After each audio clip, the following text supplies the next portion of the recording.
1950. Akalain mo si tatay, oh. Nagtataho pa rin, napakalakas. Ilang taon na kayo nagtataho, tatay? 40 taon na ako rito. Oh, sa Antipolo po kami. Sa simbahan. Sa simbahan.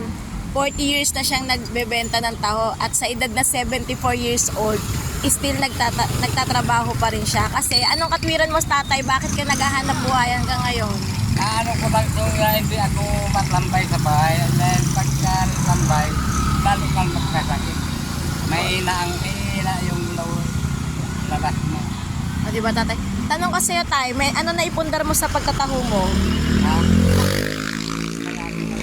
Marami naman. Nakapundar ka ba ng bahay at Dalawang lupa? bahay. Akalain mo ba dalawang bahay? 4 motor. 4 na motor. Lahat yun sa'yo, tatay? Lang dito sa ulugan, pero dito ang kinuha kong inuhulog. Diba? Akalain mo. Bakit 4 na motor? Ikaw ba gumagamit nun? Kung minsan, kasi sa 40 taon, siyempre, nasajira na yung una. Ah. Papalitan ko.